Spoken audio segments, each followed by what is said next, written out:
බටහිර සංකල්පයක් කියන්නේ මට දකුණු ඉන්දියානු ජාන කලවම් කියන එක මම දන්නවා. නමුත් මං හිතන්නේ මගේ පවුලට පරම්පරාවට කොහෙන්වත් මේ යුරෝපීය හෝ එංගලන්ත ජාන කලවම් කියලා.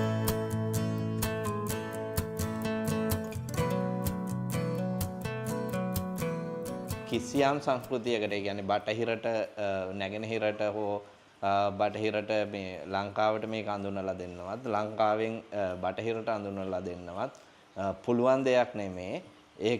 මේක හැම මනුස්ස කණ්ඩායමක් ගාවම තියෙන දෙයක්. ඉතිහාසයට ගිහිල්ලා අපි ඉතිහාසය බලන ප්‍රාග් ඓතිහාසික චිත්‍ර අරගෙන බැලුවත් ප්‍රාග් ඓතිහාසික චිත්‍රවලත් දැන් අපි සමරිසි හරි සමලිංගික හරි කියන ඒ විදිහේ කාණ්ඩවලට දාන්න පුළුවන් ලිංගික හැසිරීම් ගැන තියෙන ගුහා චිත්‍ර පවා තියෙනවා. ක්‍රිස්තු වර්ෂ 8 10 සියවස්වල නාලන්දා ගෙඩිගේ තියෙනවා අර්ධ උන්නති ප්‍රතිමාවක් තියෙනවා. ඒකේ තියෙන්නේ සිංහයෙකුයි තව පුජ්‍යලයෝ දෙන්නෙකුයි පෙන්න විදිහට තව පිරිමි දෙන්නෙක් ලිංගිකව හැසිරෙනවා කියන එක.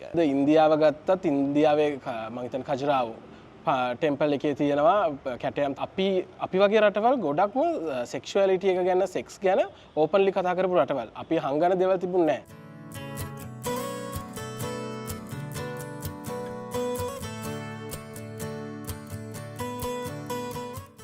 1540 ගණන් වල මෙහෙට ආපු පෘතුගීසින් ඉන්දියාවේ ඉන්න ගෝව ඉන්න ආණ්ඩුකාරවරයාට ලියන ලියුමක් තියෙනවා ලංකාවේ ඉන්න කෝට්ටේ රජතුමා සොදමි පාපයේ දෙනවා. සොදමි කියන්නේ අද තියෙන අර්ථයෙන් බැලුවෙන් පස්සේ සමලිංගික කියන්න පුළුවන්. ඊට වැඩිය සමහර වෙලාවට ඒ කියන්නේ බාර ගන්න බැරි ලිංගික හැසිරීම්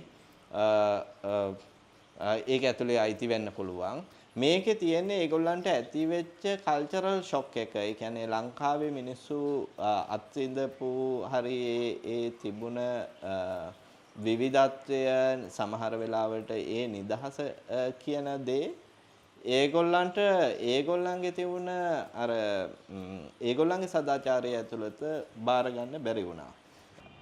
ඇත්තටම අපේ ලංකාවේ ඉතිහාසය ගැන හොයලා බැලුවොත් එහෙම ඕනෙම කෙනෙක්ට හොයාගන්න පුළුවන් ගොඩාක් මූලාශ්‍ර තියෙනවා, ගොඩක් පොත්පත්වලක් තියෙනවා. අපි වගේ කට්ටිය ඉස්සර කාලේ ඉඳන්ම ඉඳලා තියෙනවා කියලා. මේ සොරయ్య සිටානෝ පිරිමියෙක් ඉඳලා ගෑණියෙක් දක්වා වෙන ලිංග විපර්යාසය ගැන තමයි මේකේ කතා වෙන්නේ. මේක යට තියෙන බැලුවොත් සොරయ్య සිටානෝ ස්ත්‍රියා වූ වගයි කියලා තියෙනවා. මේක කතලුව පන්සලේ චිත්‍රයක්. දැන් මේ චිත්‍රයේ කොහොම වෙකත් මේක يعني 18 සියවසේ වගේ ඇඳ වුණාට මේකට පසුබිම් වෙන කතාව බැලුවොත් මේ ධම්මපදයේ තියෙන කතාවක් තමයි මේකට පසුබිම් වෙන්නේ.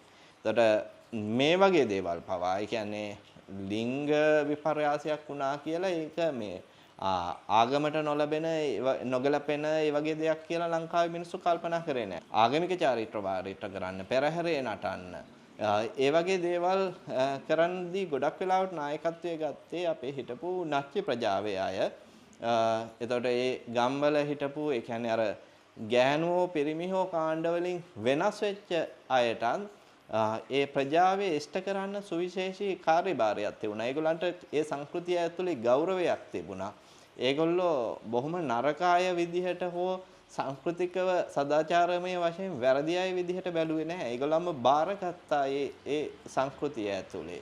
ඉතින් එහෙම තියුණ සංස්කෘතියකට දැන් ඒ කියන්නේ බටහිර ජාතීන් ආවට පස්සේ ඒගොල්ලෝ තමයි නීති රීති ගෙනහල්ලා මේවා වැරදි කියලා මේවා අපරාධ බවට පත් කරන්න ඕනේ කියලා මිනිසුන්ගේ ලිංගික හැසිරීමක් නිසා ඒ කියන්නේ වැඩිහිටියෝ අතර කරන කැමැත්තෙන් කරන ලිංගික හැසිරීමක් වුණත් ඒකට මිනිසුන්ම හිරේ දාන්න ඕනේ කියලා එකට ගිහිල්ලා මේ වගේ අපරාධ වැරදි අඳුන්වලා දීලා අද තියෙන ඒ කියන්නේ ඒ සමලිංගිකත්වයේ වැරදි කියන අදහස ගෙන ආපු එක තමයි බටහිරෙන් කරේ. සමාජයේ LGBT අයික ප්‍රජාව සෑහෙන කාලෙක ඉඳගෙන ඈත අතීතයේ ඉඳන් හිටියා කියන එක අපිට ඕනි තරම් සාධක තියෙනවා. ඉතින් ඒ සාධකත් එක සහ අනිත් පැත්තෙන් තමයි අපි ලංකාවේ ඉපදිච්ච මේ රටේ හැදිච්ච වැඩිච්ච මිනිස්සු. ඉතින් ඒක වෙස්ටර්න් වෙන විදියක් නැහැ. බටහිරින් ආපු දෙයක් කියලා කියන්න බෑ ඇත්තටම.